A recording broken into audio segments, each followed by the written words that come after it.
সে কি ফিরবে না, ফিরবে না আর কোনদিন। হাই, আমরা ক্যাকটাস।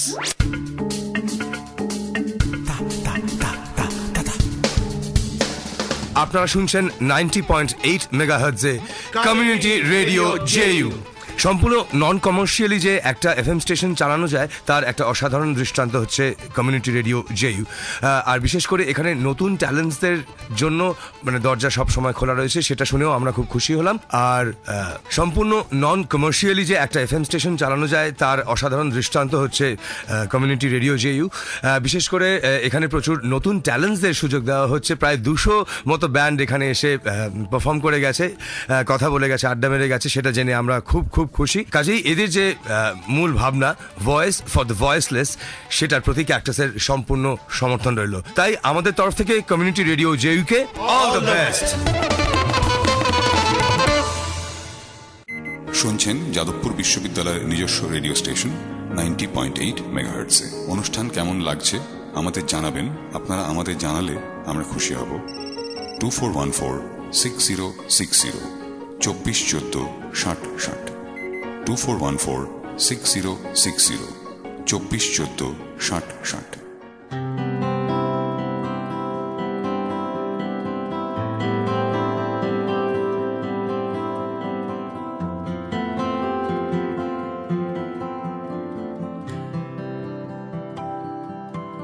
নমস্কার, শুনছেন কমিউনিটি রেডিও জেইউ 90.8 মেগাহার্টজ। আপনাদের সঙ্গে মুখোমুখি অনুষ্ঠানে রয়েছি আমি সত্যজিৎ, আর আমার সঙ্গে রয়েছে আজকে পরিচালক প্রদীপ্ত ভট্টাচার্য। তো প্রদীপ্ত দা, তোমাকে স্বাগত জানাই আমাদের রেডিও স্টেশনে। ধন্যবাদ। কেমন আছো বলো? এই চলে যাচ্ছে। অনেকদিন ধরেই ভাবছি তোমার সঙ্গে বসবো, আড্ডা দেবো, আড্ডা আর হয়ে উঠছে না। তবে আজকে কোনো আড্ডাই কিন্তু আর ব্যক্তিগত থাকবে না। হ্যাঁ, একেবারে সবটাই আমরা সবাই যাতে জানতে পারি। তোমার ব্যক্তিগত জীবনের কথা একটু জানতে চাইবো, একটু তোমাকে ছোটবেলায় ফিরিয়ে নিয়ে যেতে চাইবো। শুরুতেই ছোট থেকেই কি ইচ্ছে ছিল যে এরকম ডিরেক্টর হব? না, আমি তো ছোটবেলা তো আমার বহরমপুরে, মুর্শিদাবাদে। তো তখন এরকম আমি জানতাম না যে এরকম ডিরেকশন পড়াশুনো করা যায় বা ডিরেক্টর বলে কিছু আছে আর কি। তখন সিনেমা দেখতাম এমনি আর কি, হিন্দি বাংলা, যেখানে ওখানে যা যা পাওয়া যায়। তো আমি সেই সময় আমাদের বাড়িতে একটা চর্চা ছিল তোমার নাটকের, সিনেমার ইত্যাদি। ওই কাকা পিসি দাদা এরা সব যুক্ত ছিলেন। তো আমি কলকাতায়, ওখান থেকে আমি উচ্চ মাধ্যমিকের পরে কলকাতা চলে আসি। আচ্ছা, তারপর আমি এখানে এসে আস্তে আস্তে জানতে পারি যে তোমার FTII আছে, ইত্যাদি আছে। তো তারপর আমি এতে ইন্টারেস্টেড হয়ে পড়ি। ডিরেকশন, আমি তো পরীক্ষা দিয়েছিলাম এডিটিংয়ে, পড়াশোনা করেছি এডিটিং নিয়ে। আচ্ছা, কিন্তু ছবি বানাবো বলেই করেছিলাম আর কি, এডিটিংটা নিয়ে পড়াশোনা। রূপকলা কেন্দ্র থেকে? রূপকলা কেন্দ্র থেকে। আচ্ছা, তারপর প্রথম সিনেমাতেই একদম বাজিমাত করে দিলে। সেই এক্সপিরিয়েন্সটা আমরা জানবো, কিন্তু তার আগে একটু জানি যে এই সিনেমা বানানো তো কখনো ভাবনি বলছে ছোটবেলায় যে সিনেমা বানাবো এরকম কিছু? তাহলে ছোটবেলায় তো কিছু একটা স্বপ্ন ছিল, মানে ছোটবেলায় কি হতে চাইতে? ছোটবেলায় আমি প্রচুর খেলাধুলো করতাম আর কি, ফুটবল, ক্রিকেট। তো তখন মনে হতো ক্রিকেটার হবো, ফুটবলার হবো, এরকম যেরকম থাকে। তো এছাড়া আর অন্য কোনো রকম স্বপ্ন ছিল না আর কি। আচ্ছা, তা যখন কলকাতায় এসে এই রূপকলা কেন্দ্রে ভর্তি হলে বা এরকম হবে বলে মনস্থির করলে, তখন কি বাড়ির সাপোর্টটা পেয়েছিলে? যে বাড়ি থেকে সাপোর্ট করেছিল যে এই প্রফেশনে, এরকম একটা প্রফেশন বেছে নিচ্ছ? কারণ আমরা জানি সাধারণত এটা খুব আনসার্টেন একটা প্রফেশন। কলকাতাতে আসার পর আমি হাজার হাজার কোর্স করেছিলাম আর কি, আমি খুব খারাপ স্টুডেন্ট ছিলাম। তো তারপর আমি একটা মাল্টিমিডিয়ার কোর্স করি এবং সেখানে পড়াতামও। আচ্ছা, তো তোমাদের এখানকার ওই MTDRC ছিল তখন, জেইউর প্লাস ZC বলে একটা অর্গানাইজেশন, ওদের কোলাবোরেশনে। তো তখন থেকে আমি সেই সময় জানতে পারি যে এরকম ইনস্টিটিউট আছে, তারপর রূপকলা কেন্দ্র আছে। বাড়ি থেকে সাপোর্ট করেছিল বলতে অবশ্য ইকোনমিক্যালি তো সাপোর্ট বাড়ির থেকেই নিয়েছি পুরোটা পড়াশোনার সময়। এবং বাবা কোনো করেননি, মানে কিন্তু কি করছি সেটা বুঝতে খুব অসুবিধা হতো, যে কি পড়ছি, ব্যাপারটা কি সেটা বোঝা এবং বোঝানো আমাদেরকে, মানে বাড়িতে, আমাদের পাড়াতে, বন্ধু বান্ধবকে, পরিচালনাটা বোঝা, আত্মীয় স্বজনকে পরিচালনা ব্যাপারটা বোঝানো সম্ভব, কিন্তু তুমি সম্পাদনা ব্যাপারটা বোঝানো, তারা সেটা ভাবে নিউজ পেপারের এডিটিং, ফিল্ম এডিটিং বা এগুলো নিয়ে বোঝানোটা খুব কষ্টকর হতো। তার মানে এরকম তোমাকে অনেক শুনতে হয়েছে কি হবে এসব পড়ে, নাকি এরকম কিছু শুনতে হয়েছে? মানে কারণ ধরো প্রথমত কিছু দেখা যায় না যে কি করছি আমি, ফলত কনভিন্স হতে অনেক সময় লেগেছে। আচ্ছা, আর তারপরে প্রথম সিনেমা যখন বানালে সেটা মানে সেই এক্সপিরিয়েন্সটা যদি বলো, যে কিভাবে মানে মনস্থির করলে হঠাৎ করে যে একটা সিনেমা বানাবো?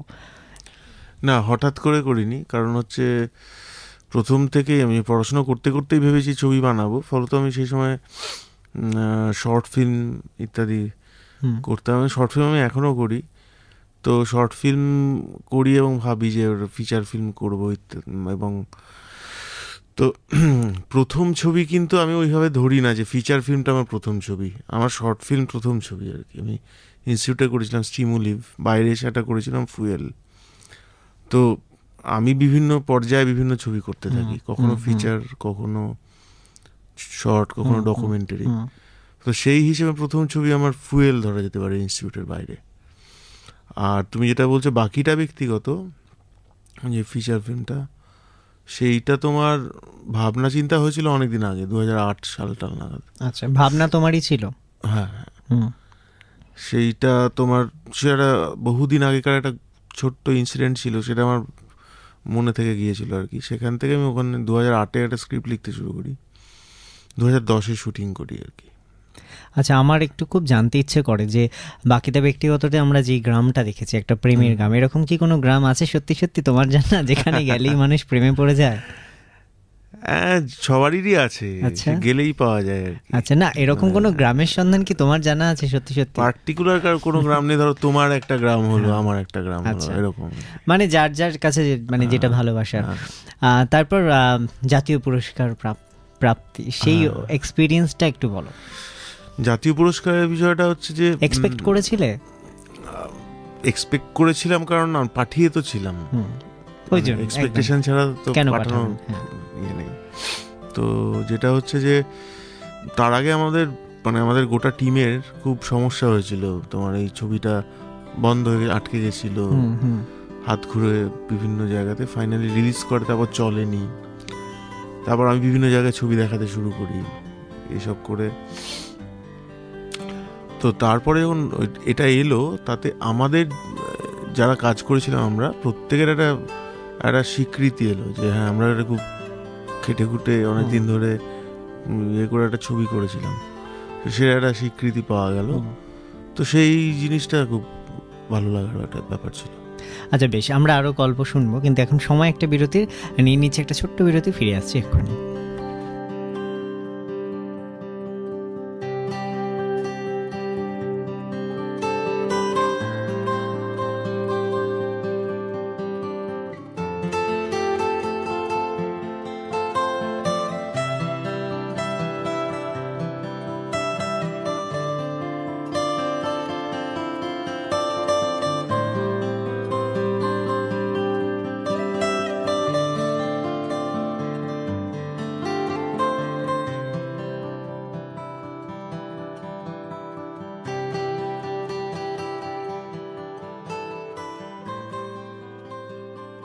শহরটারই গোলক ধাঁধায় আঁধার হলো মন। নমস্কার, আমি Arindam Ganguly, community radio Jadavpur university 90.8 megahertz থেকে অনেক কিছু সোশ্যাল ইস্যুস যেগুলো আমাদের হয়তো নজরে পড়ে না, সেইগুলোর সম্বন্ধে এরা শ্রোতাদের দৃষ্টি আকর্ষণ করে। সর্বোপরি এরা বাচ্চাদের নিয়ে অনুষ্ঠান করে, যেটা খুব ইন্টারেস্টিং, কারণ বাচ্চারা কিন্তু এখনও বলবো এত চ্যানেলের রমরমা, এত কিছু রেডিও, যেসব নতুন নতুন প্রতিভা, তাদের প্রতিভার উন্মেষ হয়তো ঘটাতে পারে না সঠিক যোগাযোগের অভাবে, এরা তাদের সুযোগ দেয়। Jadavpur university community radio 90.8 megahertz এর নিয়মিত শ্রোতা কিন্তু আমিও। আপনারাও নিয়মিত শ্রোতা হয়ে যান, আপনারাও শুনুন আর এদের উৎসাহ দিন। শুনছেন যাদবপুর বিশ্ববিদ্যালয়ের নিজস্ব রেডিও স্টেশন 90.8 মেগাহার্টজে। অনুষ্ঠান কেমন লাগছে আমাদের জানাবেন। আপনারা আমাদের জানালে আমরা খুশি হব। 2414-6060 2414-6060 2414 6060 2414 6060।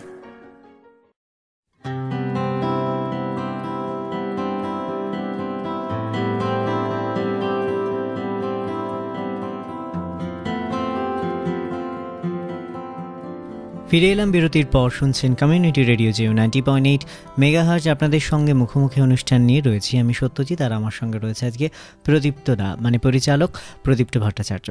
আর পরিচালক প্রদীপ্ত ভট্টাচার্য, যিনি প্রথম সিনেমাতেই জাতীয় পুরস্কার এনে দিয়েছেন, এরকম একজন মানুষ বসে রয়েছেন।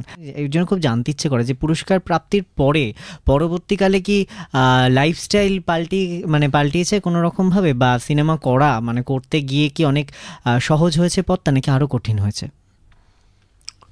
না, তোমার লাইফস্টাইলের ব্যাপারটা তো না সেরকম চেঞ্জ হয়েছে বলে মনে হয় না, কারণ ওটা আমার তো একটা প্রথম থেকেই একটা বিষয় আছে যে তুমি যতটাই লাইফস্টাইল বাড়াবে তার জন্য যা তোমাকে মূল্য দিতে হবে, তোমার সিনেমা করাটা হ্যাম্পার হয় আর কি। ফলত আমি লাইফস্টাইল বিষয়টাকে যতটা পারি চেষ্টা করি যে নমিনাল রাখতে আর কি। আর সিনেমা করা কঠিন সোজা প্রথম থেকেই, মানে ওটা নিয়েও আমার খুব বেশি চিন্তা নেই আর কি। যেটা হয়েছে লোকে খুব বেশি চিনে গেছে, এটা একটা অসুবিধাজনক বিষয় আছে তোমার। তাতে কাজের বিভিন্ন রকম অসুবিধা হয়, মানুষের একটা এক্সপেকটেশনও তো তোমার থেকে আরো বেড়ে গেছে। হ্যাঁ, এক্সপেকটেশন ধরো আমি যখন প্রথম থেকে ছবি করছি তখন থেকেই বিভিন্ন লোকের এক্সপেকটেশন থাকে পরের ছবিটা কি করছি, সেই যখন ইনস্টিটিউট থেকেই। তো সেইটা নিয়ে সেটা তো ধরো একটা সীমিত গণ্ডির মধ্যে ছিল, তারপরে ধরো মানে মাস যারা, তাদের কাছেও তো তোমার একটা তাদের এক্সপেকটেশনটা তোমার থেকে অনেক হয়ে গেছে। হ্যাঁ, মাসটা বড় হয়েছে, বলো এক্সপেকটেশন নিয়ে আমার নিজের এক্সপেকটেশনটাই আমি ফুলফিল করার চেষ্টা করি। হয়তো ওইটা নিয়ে আমার কোনো চিন্তা নেই আর কি। যে এখন যেটা হয় যে বিভিন্ন লোকে আমাকে ছবি করতে ডাকেন, কিন্তু অ্যাকচুয়ালি জানেন না যে আমি কি ধরনের করতে চাইছি, ফলত একটা মিসম্যাচ হতে থাকে প্রত্যেকবার। সেগুলো নিয়েও আমি একটা সিনেমা করবো ভেবেছি, কিন্তু আমি আস্তে আস্তে করে চলেছি। আর তুমি বললে বলে আমার খুব জানতে ইচ্ছে করছে যে আমরা প্রতিটা পরিচালকেরই একটা আলাদা আলাদা স্টাইল দেখি সিনেমা করার বা তাদের ভাবনার। তোমার সিনেমার সেই রকম পার্টিকুলার কি কোনো স্টাইল আছে বা হবে বলে মনে হয়? স্টাইলটা আমি ঠিক নিজে বলতে পারবো না তোমাকে। স্টাইলটা তো যারা দর্শক বা সমালোচক তারা বলবেন। কিরম স্টাইলে করি সেইটা আমি ঠিক তোমাকে ব্যাখ্যা করতে পারছি না। আমি এক একটা ছবি এক এক ধরনের ওয়েতে করতে চাই, সেইটা কোনো স্টাইলাইজেশন আছে কিনা সেটা বাকিটা ব্যক্তিগততে আমরা যেরকম দেখেছি তুমি মাঠে ঘাটে পথে নেমে মানুষের সঙ্গে কথা বলে একেবারে লাইভলি একটা বিষয় ছিল জানো। সেটা আমার মনে হয় না যে সম্প্রতি আমরা যে ধরনের সিনেমা দেখি সেরকম তো আমার তো মনে পড়ছে না সেরকম কিছু দেখেছি বলে। হ্যাঁ, আমি ওইটা রাখতে চাই যে ধরো যাই করি এটা ফিকশনে তোমার টেলিফিল্ম শর্ট ফিল্ম যাই হোক, ব্যাপারটা আমি যেভাবে দেখাতে চাই সেটা খুব রিয়েলিটির মোড়কে। সেটা যদি ফ্যান্টাসিও হতে পারে, অদ্ভুতুরের গল্পও হতে পারে, এমনি রিয়েল গল্পই হয়। যদি হয় সেটা যেন খুব দেখতে রিয়েল লাগে আর কি, খুব মেকি উদ্ভট এরকম না লাগে। আচ্ছা, আর এখন যারা কাজ করছে তাদের মধ্যে তোমার প্রিয় পরিচালক কে, কার কাজ তোমার খুব ভালো লাগে? কোথাকার বলছো? কলকাতার মধ্যে, আমাদের বাংলা ইন্ডাস্ট্রির কথা বলছি। সেরম আমি কাউকে দেখতে পাচ্ছি না কারো ভালো লাগে। আর কার কাজ দেখতে ছোট থেকে কার কাজ দেখতে ভালো লাগতো, ইন্সপিরেশন কে? ছোটবেলার থেকে ধরো আমি 8-9-এ যতদূর মনে আছে আমি যেটা দিয়ে আমি সিনেমাতে বেশি আকৃষ্ট হয়ে পড়েছিলাম আর কি, যেটা দূরদর্শনে দুটো রেট্রোস্পেক্টিভ হয়েছিল, একটা সত্যজিতের গল্প না, সত্যজিতের সিনেমা, আচ্ছা, আর ঋত্বিক ঘটকের সিনেমার রেট্রোস্পেক্টিভ দূরদর্শনে। তখন আমি স্কুলে পড়ি বহরমপুরে। তো ওইখান থেকে আমি তখন আমার মনে হয়েছিল ছবিগুলো অন্য ধরনেরও হয় আর কি, আমি যেগুলো দেখি সেগুলো ছাড়া। তো সেরমভাবে তুমি যদি বলো, আমি অনেকের ছবি আমার পছন্দ, সত্যজিৎ রায়, ঋত্বিক ঘটক, মৃণাল সেন তো আছেনই, যারা। এছাড়া আমার খুব পছন্দের পরিচালক রাজেন তরফদার বা অজয় কর, তোমার অরবিন্দ মুখোপাধ্যায়, তারপরে তোমার তরুণ মজুমদারের ছবি ভালো লাগে, তপন সিনহার ছবি, তরুণ মজুমদারের পুরনো ছবিগুলো আর কি, তপন সিনহার ছবি ভালো লাগে, খুব জেনুইন ছবিগুলো। তো এদের কথা বলতে পারো যে পছন্দের। আচ্ছা, আর তুমি আজকে আমাদের এখানে আসছো, এটা শুনে অনেকেই জানতে চেয়েছে, যারা এই প্রফেশনে পরবর্তীকালে আসতে চায়, তারা অনেকেই তো এখন আছে যারা ছোট থেকেই স্বপ্ন দেখে আমি ডিরেক্টর হব, সিনেমা বানাবো। তাদের জন্য মানে তুমি কি বলবে যে কিভাবে তারা এগোবে? একটাই হচ্ছে তোমার প্রথমত প্রচুর দেখা, ছবি দেখা, দ্বিতীয় হচ্ছে প্র্যাকটিস করা, যেটা মানে তুমি লিখলে, ভাবলে, করলে, ইনিশিয়ালি নিজেই করো, নিজেই দেখো, কাউকে দেখাতে যেও না কাছে। তারপর আস্তে আস্তে একটু হাতে তোমার আসবে যে তুমি কি চাইছো, কিভাবে চাইছো, সেইগুলো এবং প্র্যাকটিস করাটা খুব ইম্পর্ট্যান্ট আর কি সারাক্ষণ। আর নিজের ভাবনা চিন্তা থেকে সরে যাওয়াটা একটু সমস্যা, সেইটা যাতে না হয়, কারণ অনেক রকম হাতছানি আছে নাকি, প্রচুর আসে, এবং সেইটা তোমার খুব ইজিলি তুমি অ্যাকসেপ্ট করলে তুমি অনেক রকমের সুযোগ সুবিধে পাবে। সেইগুলো এখন তুমি কি, তোমার প্রায়োরিটিটা কি, তার উপর ডিপেন্ড করছে। একদম। আমাদের সময় প্রায় শেষ, এবং আমি জানতে চাইবো শেষে এসে তোমাকে আমরা আর কিভাবে পাচ্ছি, কারণ আমরা কিন্তু মুখিয়ে আছি জানার জন্য, বাকিটা ব্যক্তিগতর পরে আর কি, তারপর আর কি আছে। ইদানিংকালে আমি এখন এই আজকালের মধ্যে শেষ হবে গোয়েন্দা বলে একটা ছবি, যেটা টেলিভিশনে দেখাবে, সেইটা করছি। সেটা আমি অনেক দিন ধরে ভাবছিলাম, আমি যখন ইনস্টিটিউটে বা তার আগে ফেস্টিভ্যালে ব্যোমকেশ নিয়ে ছবি করবো, ব্যোমকেশ বক্সী। তো সেইটা তো হয়ে উঠবেও না আমার ধারণা, কারণ এত ছবি হয়ে গেছে, আমি আর করতেও চাই না পরে। মানে এত লোক ব্যোমকেশকে নিয়ে কাজ করছে, সেটা বলছো, হিন্দিতে, বাংলাতে, একদমই। দ্বিতীয়ত আমি রিসেন্ট চেষ্টা করছিলাম যে স্বপন কুমারের দীপক চ্যাটার্জি একটা ছবি করার, তো তাও সেই কপিরাইট হ্যান ত্যান বহু ঝামেলা আর কি। তার ফলে আমি যেটা নিজে একটা লিখলাম, নিজের মতো করে একটা চরিত্র, গোয়েন্দা আর কি। তো তার নাম ইলিয়াস সিজার, বহরমপুরে বাড়ি, চায়ের দোকান চালায়, সে গোয়েন্দা। তার অ্যাসিস্ট্যান্টরা মুদিখানার দোকান আছে, হোটেল চালায়, মোবাইলের দোকান মোবাইল সারাই করে। তো এইরকম চরিত্র নিয়ে এরা গোয়েন্দাগিরি করে। নামটা আমি দেখলাম খুব অদ্ভুত ভাবে তুমি দিয়েছো, ফেসবুকে আমি একটা পোস্ট দেখলাম যে গোয়েন্দা লিখেছো, মানে এটা কি গোয়েনটা কি কারোর নাম? না, গোয়েন স্ক্রিপ্টের সময় ভেবেছিলাম ওরকম, কিন্তু অ্যাকচুয়ালি এই আমাদের চরিত্রটি ওটা শুনতে পছন্দ করে, ওরকম নাম গোয়েন্দা বলে। আচ্ছা, বেশ। আর আমরাও আরও কিছু শুনবো তোমার থেকে, যে আরও কি কাজ করছো, আর আশা করছি যে পরবর্তী কাজের সময়ও নিশ্চয়ই আবারও তোমাকে পাবো, এবং অবশ্যই তোমার কাজের জন্য আমরা মুখিয়ে আছি, এবং আরও অনেক অনেক পুরস্কার তুমি এনে দাও আমাদেরকে। আর তোমাকে অনেক অনেক ধন্যবাদ জানাই আমাদের সঙ্গে এতটা সময় এখানে দেওয়ার জন্য। তোমাকেও ধন্যবাদ। আর আশা করছি তোমাকে আবারও পাবো। আর এই আশা রেখে আপনাদের থেকে জানতে চাইবো আপনাদের কেমন লাগলো আজকের অনুষ্ঠান। জানান, ফোন করুন 24146060, মেল করুন radiojeu@gmail.com, ফেসবুকে আসুন www.facebook.com/radiojeu, আর সঙ্গে থাকুন, সঙ্গে রাখুন রেডিও জেউ। সবার কিছু দুঃখ আছে ব্যক্তিগত দুঃখ, চাপার ভঙ্গি আছে, সবার আছে নিজের মতো। সবার কিছু দুঃখ আছে ব্যক্তিগত দুঃখ, চাপার ভঙ্গি আছে, সবার আছে নিজের মতো।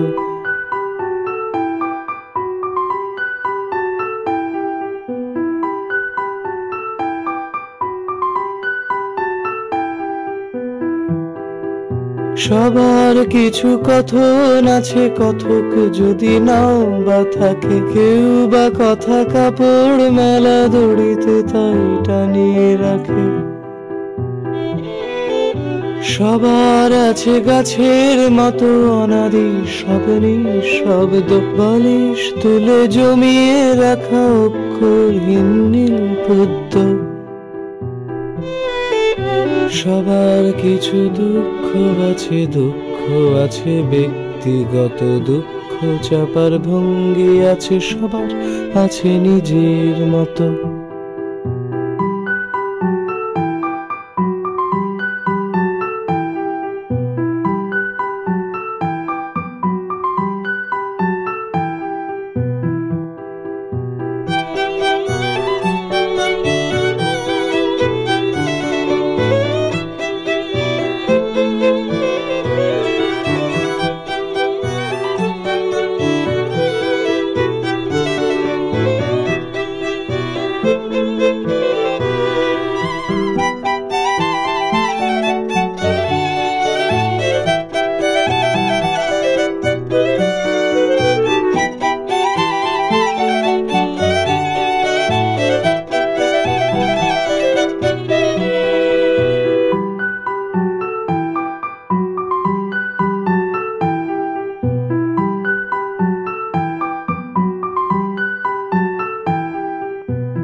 সবার কিছু যাত্রা আছে, পৌঁছানো নেই সবার হয়তো। কালের টানে ঘুরতে থাকা দিক বিদিকিন কুটোর মতো। কারুর আছে ফিরেও আসা, ফিরে আসা জলের কাছে, দুহাতে সেই জলই ছোঁয়া। কারুর আছে, কারুর আছে, কারুর আছে ফিরেও আসা, ফিরে আসা জলের কাছে, দুহাতে সেই জলই ছোঁয়া। কারুর আছে, কারুর আছে।